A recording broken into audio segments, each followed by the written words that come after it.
very humbling to watch them and be able to take advice from them. A magical reunion is in the works.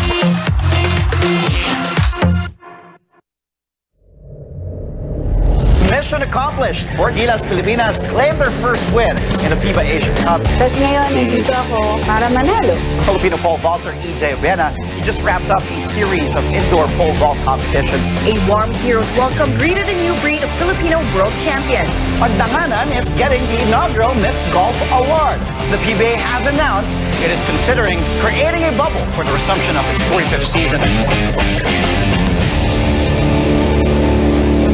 There's money you earn, spend, and save. Then there's money you set aside to make more. Investments that are made in stocks, shares, bonds, or properties, just to name a few. Sometimes they work, sometimes they don't. They're all part of the ups and downs of any business, of any economy. These developments can affect our investments. They can get complicated. But we will make sense of them all, right here on The Exchange, where your business is our business, on CNN Philippines.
This is Newsnight, where we go above and beyond the headlines. I'm Pia Ontiveros. Tonight on the program, it is all systems go for the canvassing of votes for president and vice president.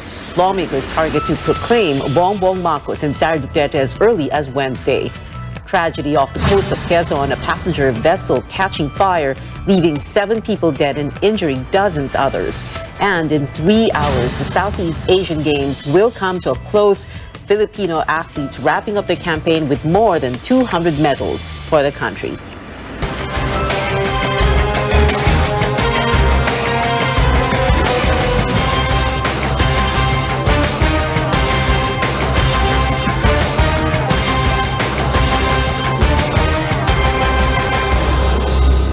Lawmakers are set to perform their constitutional mandate. The Senate and House of Representatives will begin the canvassing of votes for president and vice president tomorrow. Both chambers resume sessions today and pass resolutions to convene Congress as the National Board of Canvassers. The canvassing is a necessary step for any election to make sure every ballot cast is included in the official count. It is all systems go at the Batasang Pambansa in Quezon City, where the non-stop canvassing will take place. Congress aims to proclaim the new president and vice president before the weekends. As our CNR Kanghel reports, a House official assures the public the speed of canvassing will not affect the accuracy in the counting of votes. Lawmakers will not be taking a break from 2 p.m. Tuesday when the canvassing of votes for the president and vice president begins. House Secretary General Mark Leandro Mendoza says officials of the House of Representatives and the Senate have agreed to count votes round the clock. The two chambers will officially convene as the National Board of Canvassers in a joint session on Tuesday. In the morning, lawmakers will form a joint committee to canvass the votes. They will also adopt rules that will be followed during the canvassing. Start natin tomorrow na pag-open natin at 10 o'clock and resume ng 2 o'clock for the canvassing proper. dire-diretso na tayo. Wala nang break or walang suspension ng session. Pagka magdire-diretso tayo, hopefully by latest will be Thursday morning. Yeah, proclaim na rin po natin Thursday morning. That's latest na po 'yon. Pero pagka wala naman po medyo dire-diretso po tayo, hopefully Wednesday night. Tapos po tayo. I think they already were advised by the Speaker of the House, Speaker Lord. And I think yesterday, pinuntahan din ni Majority Floor Leader Martin Romualdez, si Presumptive President Bongbong Marcos to make themselves available on Wednesday.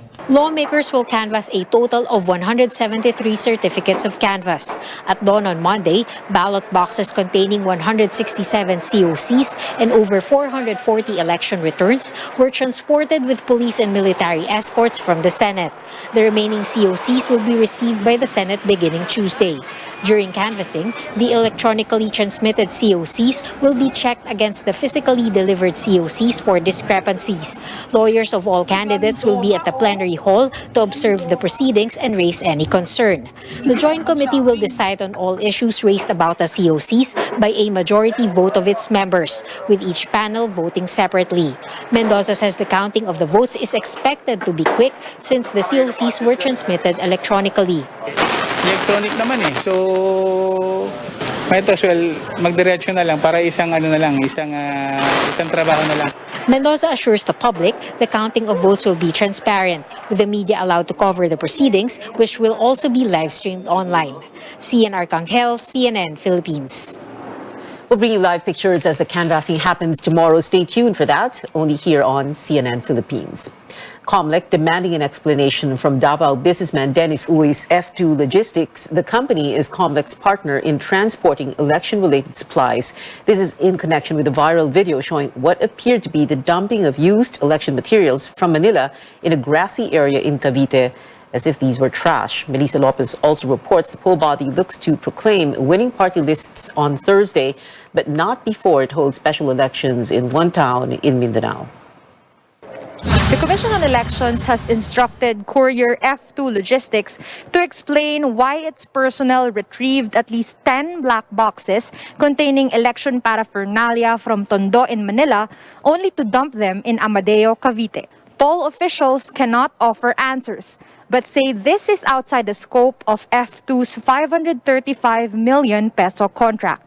Ang pinakamalaking katanungan hanggang ngayon, aaminin ko ako personally, bakit yung iniwan doon? Bakit ka nasa Amadeo? Santa Rosa mo dadalahin yan. Baka naman sila mismo sinasabotahe ng kanilang mga empleyado. After voting day, F2 trucks should retrieve VCMs only and return them to the Laguna warehouse. What was reportedly dumped were boxes from 10 precincts carrying used ballot secrecy folders, indelible ink, stamp pads, envelopes, and even copies of election returns. Comelec assures the public official ballots remain in their custody and were properly counted in the national tally. Commissioner George Garcia tells F2, its logistics partner since 2018, that it should hold its own probe on the incident. Pending results, he says Comelec may consider cutting ties with the private firm, collecting damages, filing charges, or withholding payment until resolved. Meanwhile, Comelec says all is set for the May 24 special elections in 12 barangays in Tubaran, Lanao del Sur. Over 6,000 voters in 15 precincts will vote after a failure of election on May 9th due to violence. These will dictate the final order of party list winners, with the race too close to call so far. Proclamation for the 63 party list seats in Congress is set for Thursday, provided the Tubaran polls proceed smoothly.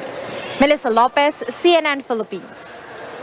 In other news, a passenger vessel en route from Polillo Island to Real in Quezon Province caught fire, leaving at least 7 people dead and 24 others injured. The MV Mercraft 2 carried 128 passengers and 8 crew members when it left at around 5 this morning. Philippine Coast Guard says 103 of the passengers have been brought back home. All passengers and crew have been accounted for as of this afternoon. Coming up on Newsnight, presumptive President Bongbong Marcos announces more key appointments to his cabinet, while he also meets with ambassadors of some of the country's biggest trading partners. And we pay tribute to the Queen of Philippine movies, Susan Roses. Stay tuned to CNN Philippines.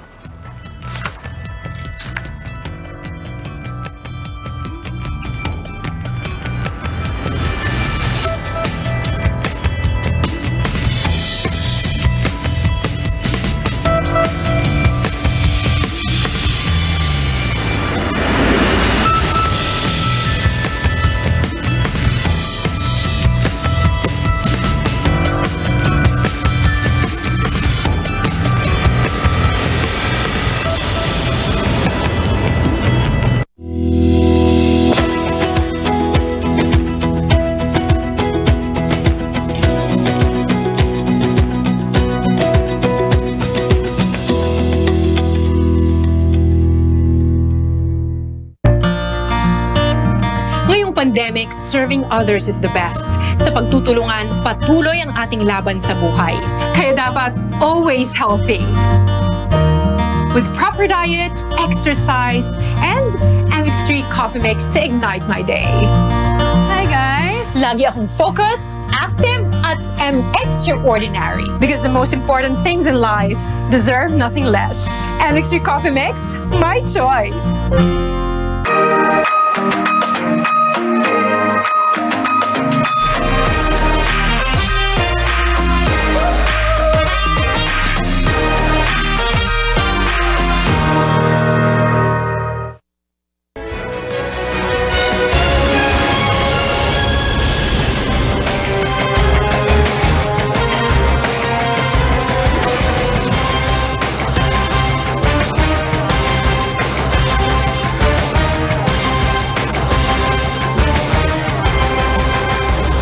Welcome back. Presumptive President Bongbong Marcos identifies more people who will make up his incoming cabinet. Marcos also bared what he and top diplomats discussed during their courtesy visit. Tristan Odalo joins us live for more details. Tristan, let's start with Marcos's picks for cabinet members. Cavite 7th District Representative Boying Remulla has accepted the offer to be the next Justice Secretary. The lawmaker said he did not ask nor apply for the job, but he couldn't say no to the offer of presumptive President Bongbong Marcos. In a media briefing, Marcos enumerated some of the reasons why Remulla is capable of being the next Justice Secretary. He has a great many years of experience in government, number one. And what many people do not know is that he's actually a very, very good lawyer. And so I think he will fit very nicely into the DOJ. I really work hard. I'm devoted to my duties. Kaya it doesn't take much naman. When you are told by the president, it's understood already. Apart from Remulla, Marcos's spokesperson and lawyer Vic Rodriguez also accepted the offer to be the next executive secretary. Marcos also announced his offer to Bienvenido Laguesma as Labor Chief, Susan Toots Ople as the head of the newly created Migrant Workers Department, and Arsenio Balisacan as NEDA Secretary. The three have accepted the nomination according to Rodriguez. Marcos says he will reveal more members of his economic team in the coming days. The presumptive president says their focus for now is the canvassing and proclamation. Back to you, Pia. Tristan, 3 ambassadors and a charge d'affaires paying a courtesy call on Marcos in his headquarters. What was discussed? Yeah, it's more of cooperation between the Philippines, Japan, South Korea, India, and the United States. Marcos said experts from South Korea would check on the feasibility of reopening the Bataan nuclear power plant. For India, he is looking at partnerships in the fields of agriculture, manufacturing of generic drugs, and microfinancing. The meeting with the United States centered on climate change, trade, economic recovery, and security in the region. Marcos also cited the need to redefine the Visiting Forces Agreement with Washington. The presumptive president has yet to name his Foreign Affairs Secretary. Back to you, Pia. Tristan Odalo there reporting. Well, what happens to the vacant seat Boying Remulla leaves behind at the lower house now that he has accepted Marcos's offer to become Justice Secretary? COMELEC says it can either assign a so-called caretaker for Cavite's 7th District Representative or hold special elections. You have to give up one and then accept the other. Halimbawa sa district na yan, gagastos at gagastos ka rin. Kulang ang mga 50 million. Sayang din yung 50 million. Pero since magsisimula pa lang ang term, kung ano't ano man, magpatawag ang Kongreso, the COMELEC is so prepared to conduct the special election. Remulla ran for re-election unopposed as representative of Cavite's 7th District in the May polls. COMELEC says he is not covered by the one-year ban prohibiting candidates from cabinet appointments because he did not lose. So what are Remulla's plans and priorities once he becomes Justice Secretary? I spoke to him earlier for tomorrow's episode of Politics as Usual. Let's listen in on his agenda. I didn't apply to be secretary, kasi first of all, I really ran to be a member of the House. And I was expecting to become the majority leader of the House. That's already an arrangement that was being worked out with the presumptive speaker. But actually, 2 or 3 days after the elections, I was called by the president-elect to his home. And we had a conversation where he told me that he wanted me to serve as his Justice Secretary. And Pia, as a lawyer, I can tell you it's every lawyer's dream to attain the rank or status, but it's not the point. The point is really to be able to help the government run things. Probably my leadership style might be compatible with the leadership style of the president. And it's just a dream for me to be able to serve in this capacity. And with the problems the country has, somebody has to step up, and I'm willing to take a challenge for this. Can you give us an idea of what you're going to be doing as Justice Secretary? Like, what kind of program? What are you going to focus on? Are you going to, like, for example, look very well into the prosecutorial service? Other DOJ programs? Well, the DOJ is a very, very big department, Pia. Well, first of all, what do you have there? You have the Land Registration Commission. We have the National Bureau of Investigation, Bureau of Corrections and Penology, and so many other offices. I mean, name it, the DOJ participates in every government activity. So there's so much to do. And the most important thing probably is the rate of prosecution, acquittal and conviction that is happening right now, where there are jails, when we talk about overcrowded jails, it's because of the slow pace of justice. So probably it's about time that we audit one thing that the first things we can do is to audit all of the detention prisoners to see if they're allowed, they can be freed already, to decongest the jails, and for those that have to be prosecuted to work double time. In the immediate aftermath of the election, napag-uusapan kasi yung, for example, if BBM were to push his unity theme, his unity campaign theme beyond the campaign and moving forward, that would there be that possibility of the new Marcos administration looking into, for example, the cases against Laila de Lima, who was, and very clearly anyway, was a very severe critic of BBM himself? Well, that will be part of the continuity of the job that I will have. Alam mo naman, Pia, is about institutional continuity. Catch the full interview tomorrow on Politics as usual at 8:30 in the evening, only here on CNN Philippines.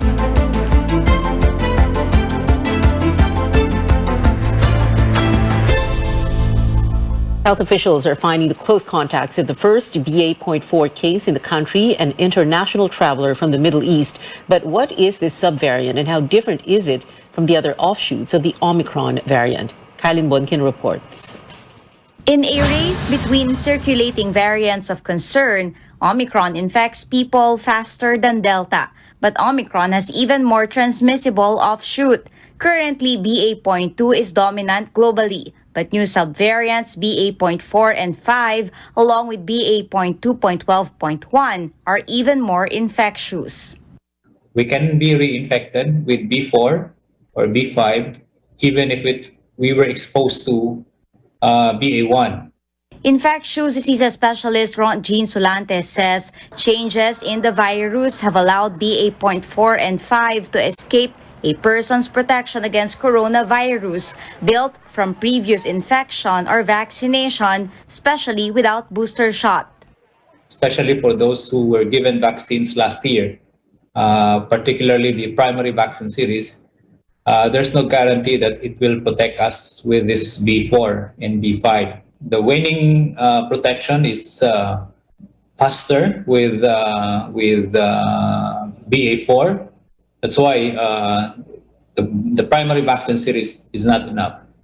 These caused yet another surge in COVID-19 cases in South Africa and Portugal, even after the Omicron BA.1 wave early this year. Just last week, the European Center for Disease Control and Prevention declared these as variants of concern. But when it comes to severity, the European CDC says Delta still causes the most serious COVID-19 infection. There's no evidence yet for BA.4 and 5. Dr. Solantes says health authorities should still be on the lookout if those reinfected have had booster shot. If those who were boosted already and yet acquired the infection, then there's a possibility that the second booster is in place for the general public. While data on variants keep changing, doctors remind the public to keep doing what has brought COVID-19 cases down, like proper masking, hand sanitizing, isolating when sick, and getting up to date with vaccines. Caroline Bongkin, CNN Philippines. The Health Department also tracking the local transmission of the Omicron subvariant BA.2.12.1. The weekly case tally rose to over 1,200 from May 16 to 22, almost 10% higher than the previous week. Now, as the COVID-19 pandemic drags on, more cases of a rare disease have been reported worldwide. The World Health Organization detects 92 confirmed cases and 28 suspected infections of monkeypox in 12 countries, including the United States. It says it expects more monkeypox cases in the coming days. The monkeypox virus is different from the virus that causes chickenpox. Initial symptoms include fever, chills, exhaustion, headaches, and muscle weakness. Monkeypox is spread through close contact with an infected person. U.S. President Joe Biden has raised the alarm at the rising monkeypox cases, although he said it was not as concerning as COVID-19. It is something that everybody should be concerned about. We're working on it hard, figure out what we do and what vaccine, if any, may be available for it. But it is a concern in the sense that if it were to spread, it's consequential. Biden made the remarks during his visit to Japan today, where he also unveiled an economic plan countering China. Biden said 13 nations will join the Indo-Pacific Economic Framework that will reduce dependence on the Asian superpower. Biden first visited South Korea last week in an effort to increase Asian cooperation. Back here at home, a glimmer of hope for displaced victims 5 years since the war in Marawi. Maranao leaders hailed the passage of a law that will help them recover the properties they lost. But as George Quiles reports, residents are no longer expecting too much.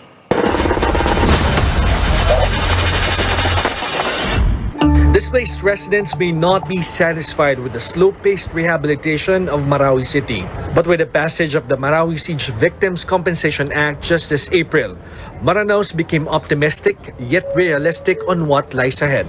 Regardless of the amount, the Compensation Act is a recognition that we are victims, but we are not expecting na ang maibabalik sa amin is yung nawala sa amin. The law aims to give monetary compensation to displaced residents of the Islamic City through the 9-member Compensation Board. Task Force Bangon Marawi Chairperson and Housing Secretary Eduardo Del Rosario says he will ask President Rodrigo Duterte to appoint the composition of the board so that they may start the ball rolling. We also network with the city government so that they can help us in getting the names of recommendings for the composition of the 9-member compensation board. I think 4 will be coming from the Lanao del Sur province or from the city, and the other 5 will come from the other areas. All right, sir. So that it will be a balanced composition based on their expertise and competence. The clock is ticking as President Duterte will step down in more than a month. This is the reason why residents fear that they will be left hanging if the Duterte administration will not act as soon as possible. The rehabilitation of Marawi won't be completed under the Duterte administration. This is why the Maranaos are appealing to the incoming administration to prioritize and fast-track all ongoing projects to help rebuild their homes and livelihood that were destroyed by the war. With no generic nor specific plans on Marawi from the incoming administration, more questions are now being raised. Ang daming uncertainties ngayon dahil lang sa nangyari at ang daming hindi natapos. Lalong-lalo na yung rehabilitation. We don't know. He was very quiet during the entire campaign, so we don't know whether he's going to pursue the compensation, etc. We know that it is already a law, so they have to deal with it. The problem, of course, is we need a budget for that. Senate Special Committee on Marawi Rehabilitation Chairman Senator Ronald De La Rosa commits to Maranaos that he will push for the funding of the compensation law in the next Congress. For purposes of continuity, para sa akin, I would recommend to the incoming president na sana tuloy-tuloy na niya ito. Maranaos know that their hardships will not end soon. While they can still wait, they are hoping that they will not be forgotten as a new chapter of the country's history is about to unfold. From Marawi City, George Cahiles, CNN Philippines. The late queen of Philippine movies, Susan Roses, will be laid to rest on Thursday. Supporters and personalities paid their respects to the actress at her wake in Taguig City. The Senate unanimously approved a resolution expressing its sympathy and condolences. Senator Grace Poe thanked colleagues for honoring her mother. She recalled their last conversation where Roses congratulated her for the passage of the founding law. Here today, in spite of the fact that her wake is ongoing, I guess, because it's also comforting to be surrounded by friends and also to finish my work. My mom would always encourage me, no matter what, to finish what I started. We just want to extend our condolences at taus-pusong pakikiramay. Kasi alam naman natin, of course, aside from kaibigan natin, yung pamilya, ay gusto rin natin talagang ibigyan ng tribute yung si Mrs. Poe sa kanyang malaking naitulong sa bansa natin at saka sa development ng industry in general. So, yun lang po. Kami po ay nakikiramay sa pamilya po nila. The interment is expected to take place at the Manila North Cemetery. Senator Poe's half-sister Lovie Poe and Makati Councilor Jong Hilario were among those present at the wake. Roses's husband, Fernando Poe Jr., died in December 2004. Still ahead on Newsnight, Team Philippines wrapping up its campaign at this year's Southeast Asian Games in Hanoi, plus the FEU cheering squad reclaims the UAAP cheer dance crown. Keep it here on CNN Philippines.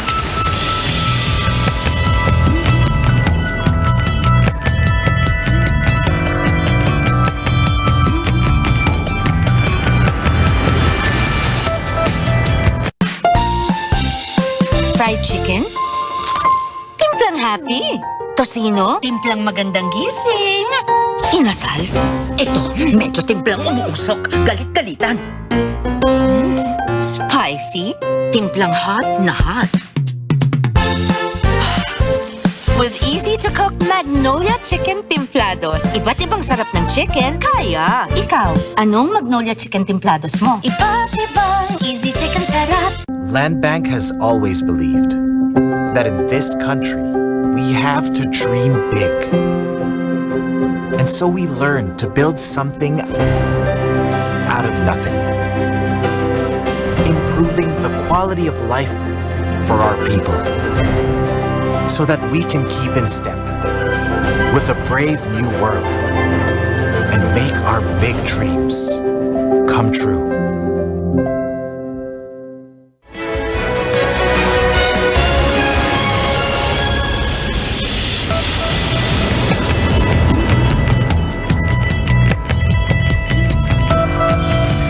You're watching Newsnight on CNN Philippines. After over a decade, the FEU cheering squad reclaims the UAAP cheer dance crown. The squad won Sunday's event at the Mall of Asia Arena with a rock and roll routine set to songs by Queen. The previous back-to-back winner, the NU Pep squad, slipped to second runner-up, while Adamson came in as first runner-up. FEU last nabbed the title in 2009. The competition has become the talk of the internet, topping Twitter's trending list until today. Fans congratulated the new title holders using the hashtag #WeWillRockFEU.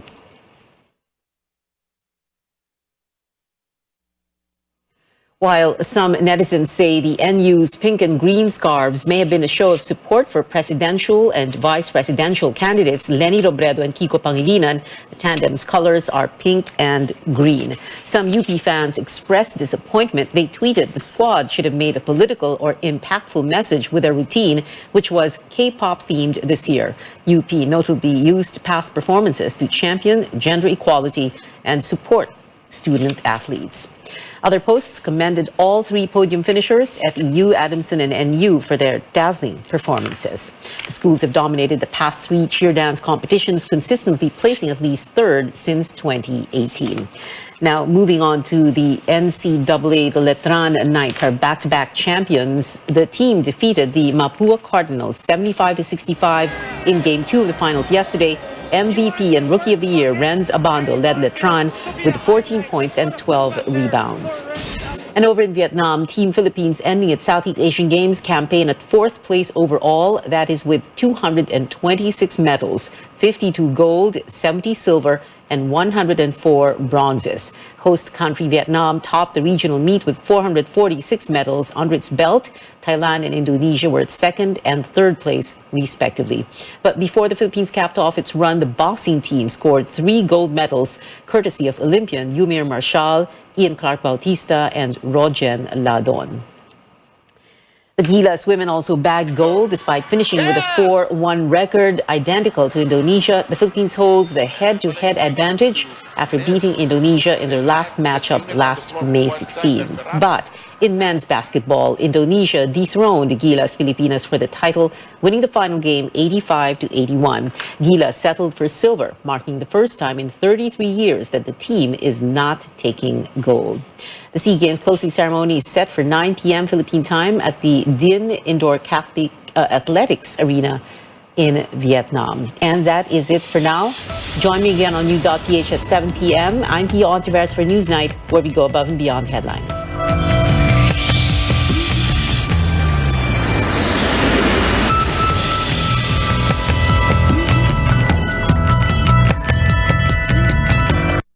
This program is brought to you by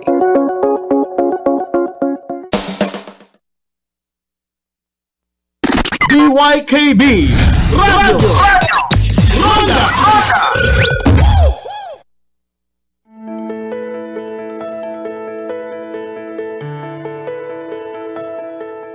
There's a popular saying that goes, confidence is the most powerful thing that you can wear. When you feel good about your abilities, trust your own judgment, and accept who you are, you can be your happiest and healthiest self. But self-confidence is something we all can use a little help with. On the program today, we'll talk more about the impact it can have in our lives and practical as well as effective tips in order to boost someone's self-confidence. I'm Dr. Freddy Gomez, and welcome to Mental Health Talk on CNN Philippines.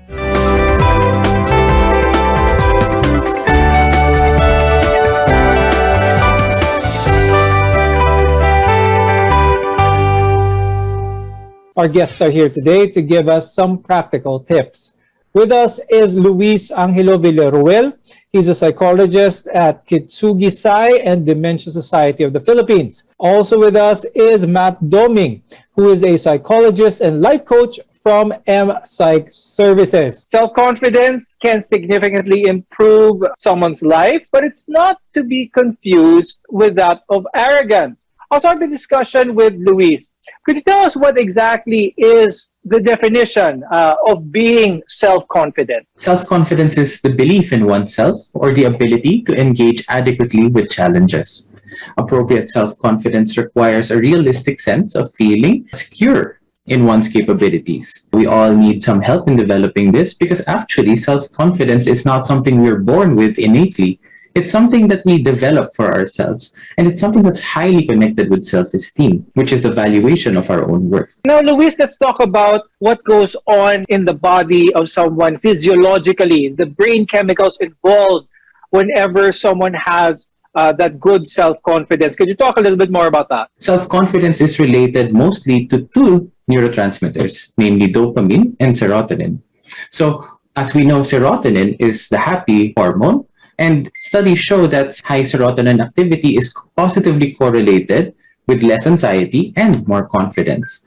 So it's more about how serotonin actually boosts and gives us a greater feeling of confidence. For dopamine, this is more to feel more pleasure. Coach Matt, when it comes to self-confidence, how exactly can having self-confidence improve someone? It involves about being true to yourself. Being honest with what you feel, how your attitude in life, no? It has something to do with knowing your strengths and weaknesses. So in that case, you know where you are good at and where you are not good at. So kumbaga, it's both knowing your talents and skills and at the same time your personal limitation. It may be often overlap, self-confidence and self-esteem. Pareho lang ba itong dalawa, or is there a difference between self-esteem and self-confidence? They are really very much interrelated. And I really think that self-confidence is the effect of how we value ourselves, which is in that case called self-esteem. Self-confidence is believe sa sarili. Like you're confident that you can do this thing or cannot do this thing. But self-esteem has something to do with how much you value yourself. Do you see yourself in a high value or low value? And it has something to do with different experiences that we had in our life. So the better self-esteem, the higher your self-esteem, mataas ang pagpapahalaga sa sarili, then it follows that your self-confidence is also high. What about the lack of thereof? How does this negatively impact not just relationship, society, but also the mental well-being of someone? Those kasi that have low self-confidence typically believe they can't do things. They believe that they're always going to make mistakes, and they define themselves by those mistakes and their flaws. They believe that they have little or no control over the situation, and this causes them to have all sorts of problems. The thing is, this low self-confidence could be coming from insecurities that they might have that they are not able to deal with on their own. And it could cause a myriad of problems physically and psychologically. So for example, the first problem that they could be experiencing is oversleeping. Because tayo naman, pagka na-overwhelmed tayo, di ba? Minsan natutulog na lang tayo para we get to rest and rejuvenate. However, worst case scenario for someone with low confidence is baka mag-spiral sila in a way na, sige, matutulog muna ako. Then pagising, they still believe that they can't handle the task, pero may madadagdag na task ulit, and then matutulog and repeat, and it gets harder and harder for them to break that cycle. Is it possible that someone has gone through most of their life with having low self-confidence, pero hindi nila actually nare-realize ito? There is one thing that we are really bad at, no? For most of us, and that is knowing ourselves. And sometimes we are not even familiar about the things that we need to improve in ourselves, which includes having low self-confidence.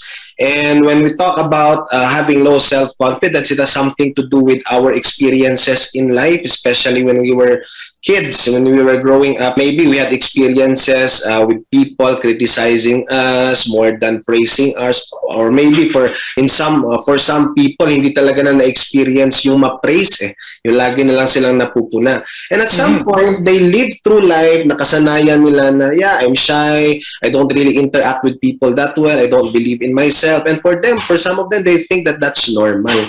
And we know for sure that we are alive, we can still develop ourselves, and we need to develop ourselves. That's why we have, therapy, we have life coaching and all those things to improve ourselves. But of course, for some people, they are not aware that these things really needs improvement. Now, a lack of self-confidence brings about negativity as well as doubt, and this can impact our physical health. More on this when we return. We're your partner in healthcare. You're watching MedTalk Health Talk.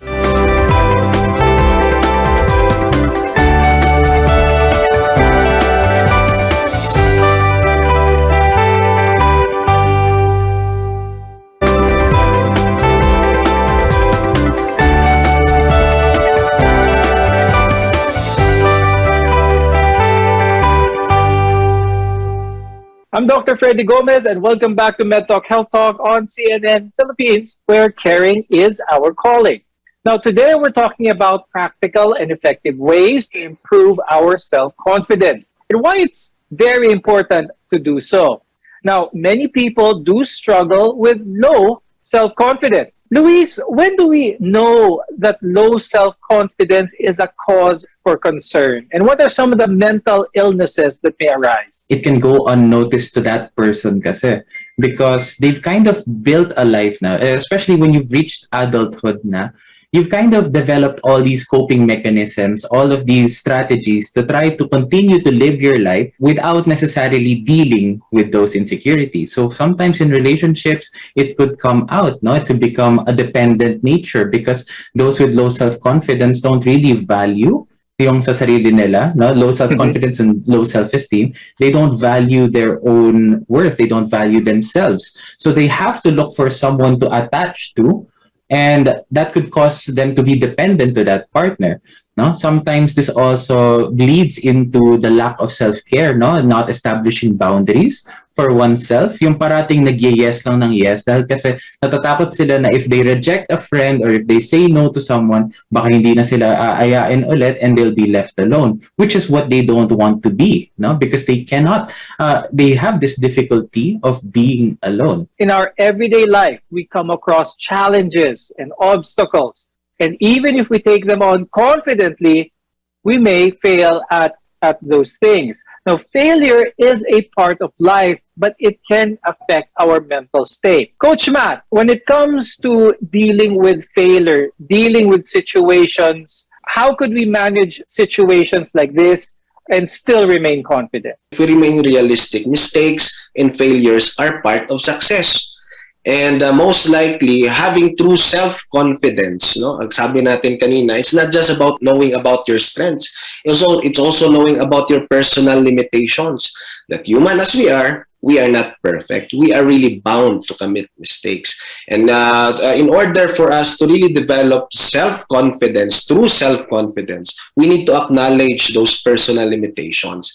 And ang pinakauna dyan is tanggapin natin na tao lang tayo, nagkakamali. What's your advice for people who are really having a hard time accepting failure? Not just failure, but rejection, for that matter, Coach Matt. It would be very extremely difficult for some, especially kapag merong mga social anxiety, no? Especially kapag merong mga mental disorders, that would really be very hard. And it's not just as easy as telling them, just tanggapin mo na yan at bumangon ka na, no? Just move on. And it's really hard. Sometimes it would be helpful to grieve on the process. Like, for example, you failed in a board exam. It's not easy, especially if your family is expecting too much of you. Sometimes you need to grieve, you need to cry over it. No, if you have a friend, if may mga kaibigan kang handang makinig sa'yo, tell them about how hurtful that experience was, no? And because grieving about the negative experiences in our life, especially those that really pull down our self-confidence, will really help, because it would be, it would release the negative emotions connected to those situations. And if negative emotions is not there, it would be easier for us to be rational. Luis, what can you say about that advice? We have to identify our emotions and be rational. But what about those whenever they feel that trigger? Sort of, kumbaga, shut down ang pinag-uusapan doon, where all form of reason is lost. What kind of tips can you give the loved ones of people like that, or even that person themselves? So whether that be family, that be friends, a significant other, basta social support niya, what they can mostly that they can only do at some points kasi is to continuously offer their support. Most of the time kasi nire-reject na ng tao outright. Siguro for the first few times, yung offering of the support, pero that constant presence kasi can be reassuring to the individual who's going through all of these things, no? Now, for the person themselves, when they start to feel like they're spiraling na out of control, ang suggestion talaga dyan is to try to do some grounding exercises, no? Grounding yourself in reality, grounding yourself in your senses, grounding yourself in realistic things. Kasi yun yung thing, pagka nagiging anxious ka na because you have low self-confidence or because you're spiraling out of control, you need something to anchor you down. So one thing that you can do is just write down whatever it is that you're thinking of, what you're feeling, and how you're acting at that moment. Another technique that they could do other than journaling, if they really feel like they're out of control, we can actually call it yung mammalian dive reflex. So kahit just splashing water on your face and really with cold water to slow down your heart rate, to slow down your thoughts, to slow down everything about you muna, so you can get to that more relaxed position, and then you can count things with your 5 senses. So for example, 5 things that you can see around the room. What are their properties that you can see? Things that you can smell, things that you can hear, things that you can touch, and maybe even taste. Once you try to activate these 5 senses, kasi it helps you ground yourself into real things, no? Not just whatever's running wild in your head. What are the effective ways to boost your self-confidence? More on this when we return. Your health is our mission here on NetTalk Health Talk. We'll be right back.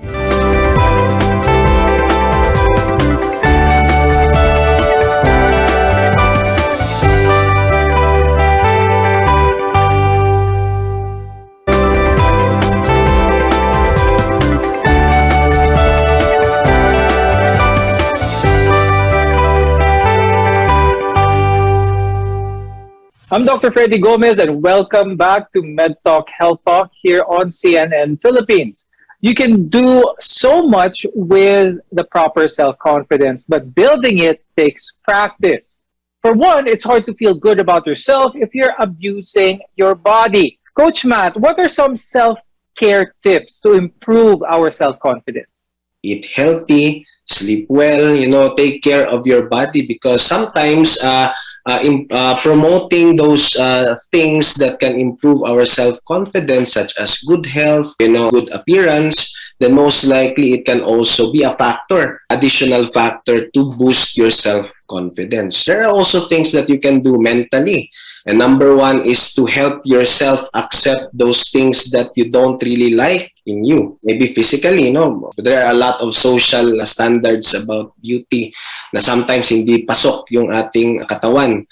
Sometimes we are insecure about our skin, insecure about our face and all. But nonetheless, it's really important to accept what we have. Kasi again, confidence is accepting your strengths, what's good in you, and those things that you think are not socially acceptable in you. How can someone realize from low self-confidence, naging overconfident naman nila? What are some of the detriments to this? There is a thin line between true confidence and overconfidence.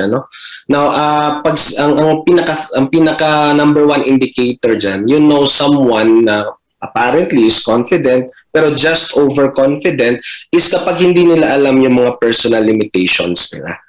So kumbaga, parang sa sobrang taas ng pag-value nila sa sarili, hindi na nakikita na yung ibang tao may halaga din.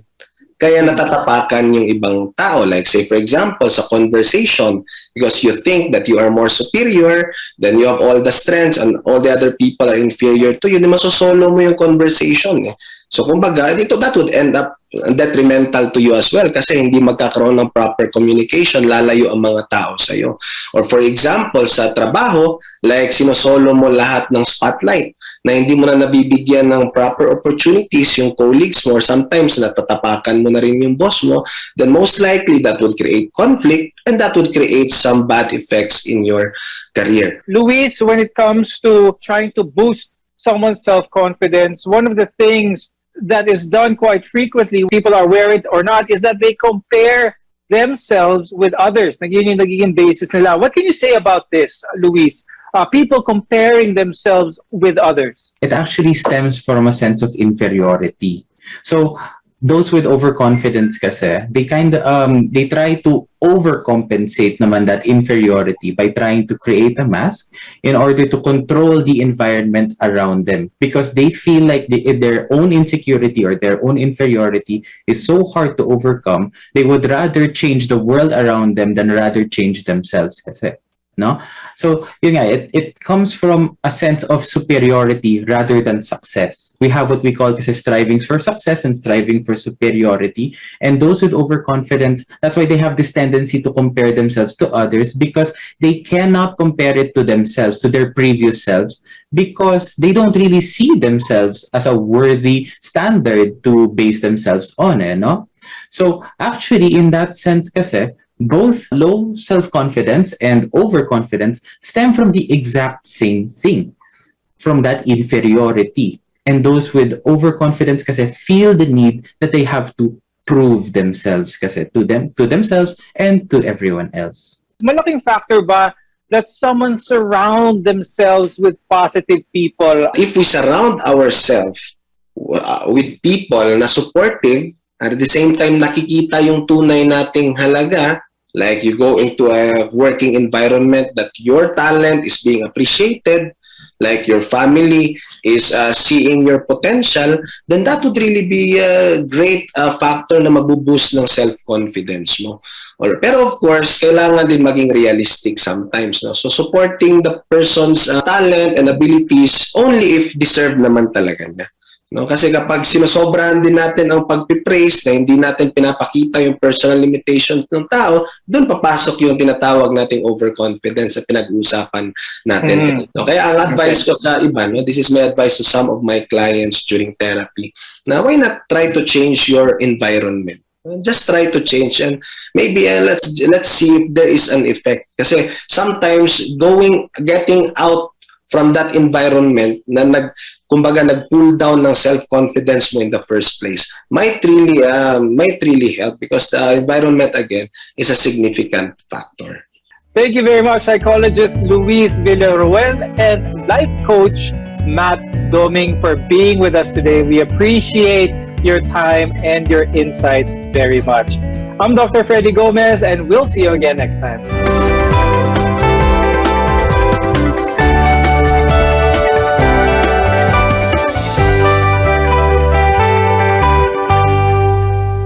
DYKB Radio Ronda. Let's get ready to rumble! DYKB Radio Ronda Bacolod, 1404 kHz